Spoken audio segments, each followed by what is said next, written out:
இறைவனை மிச்சம் மீதியா தான் பாக்குறாங்க. கொண்டாட்டம் தான் முதல்ல நமக்கு. இப்ப அடியேன் பேசிக்கிட்டு இருக்கேன், ஒண்ணு வேணாம், அங்க 2 அண்டா வச்சு பொங்கலை குடிக்க ஆரம்பிங்க. பாத்தீங்களா என்ன? அப்ப பாருங்களே, இங்க இருக்கிறவங்க கூட இருப்பாங்களோ இல்ல, அடியேனே இருப்பேனே தெரியும் என்ன, அந்த அளவுக்கு அது நம்மளை ஈர்க்குது. பாத்தீங்களா? ஆனா ஞான விஷயமா கேட்கறதுக்கு நமக்கு பொறுமை கிடையாது, நமக்கு நிதானம் கிடையாது. ஏன்னா முக்கியமா ஒரு கருவி இயங்கணும்னா அந்த கருவிக்கு உண்டான அந்த மென்பொருள் செலுத்தப்பட வேண்டும்.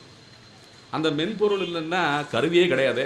ஒரு கம்ப்யூட்டரை வாங்கி வச்சுக்கிட்டு 1 லட்சம் கொடுத்து கம்ப்யூட்டர் வீட்டில் வாங்கி வச்சுருங்க என்ன, வாங்கி வச்சுக்கிட்டு அந்த ஆப்ரேட்டிங் சிஸ்டம்னு சொல்லுவாங்க பார்த்தீங்களா, அதை நம்ம உள்ளே இன்ஸ்டாலே பண்ணேன்னா அந்த மிஷின் ஒர்க் ஆகுமா?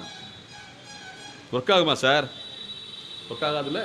அப்போ அதுபோல் நம்ம பக்தியை வளர்க்குறோம், என்ன இறைவனை கும்பிடுறோம் அப்படின்னு நிறைய சொல்லிக்கிட்டு இருக்கோம். ஆனால் சாஃப்ட்வேர் காணாமே, ஆப்ரேட்டிங் சிஸ்டம் காணாமே, பக்தி என்று வாய் வரைக்கும் தான் இருக்கிறது. அனுபவம் கிடைக்கிறதா என்றால் மிகப்பெரிய கேள்விக்குறிதான்.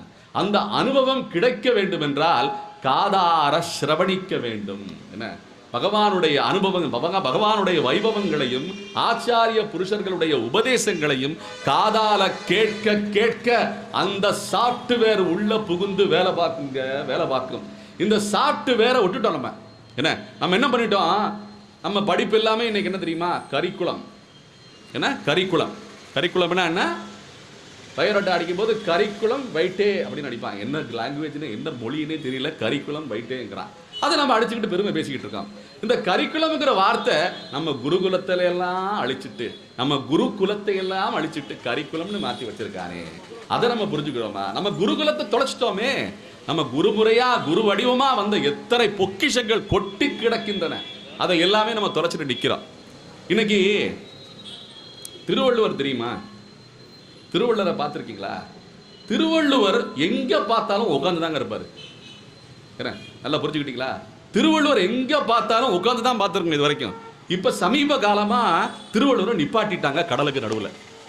என்னடா நிப்பாட்டிட்டாங்கன்னு அறிவுபூர்வமா சிந்தனை பண்ணி பார்க்குறோம். என்ன, ரொம்ப யோசனை பண்ணி பார்த்தே ஓடவே இல்லை. அப்புறம் தான் தெரிஞ்சது, கற்க கசடர கற்றவை கற்றபின் நிற்க அதற்கு தகன்னு சொன்னா நிப்பாட்டிட்டாங்க. என்ன, அது வரைக்கும் நிக்கவே இல்லைங்க திருவள்ளுவர். எல்லா இடத்துலையும் என்ன, காவி அணிஞ்சுக்கிட்டோ வெள்ளை வஸ்திரம் அணிஞ்சுக்கிட்டோ உட்கார்ந்து தாங்க இருந்தாரு. அப்ப ஏன் நிப்பாட்டி இருக்காங்கன்னு தெரியுதா? திருக்குறள் திருவள்ளுவர் சொல்றபடி நடக்கிறோம். என்ன, அவர் சொல்றபடி நிப்பாட்டி தான் வச்சிருக்கோம், வேற எதுவுமே நம்ம கேட்கறது இல்லையே. இதான் நம்முடைய நிலைமை. இதான் அவ்வளவுதான் ஞானம் நமக்கு. என்ன பண்றோம், ஏது பண்றோம், ஒரு எக்ஸிபிஷன் பொருளா ஆக்கிட்டோமே.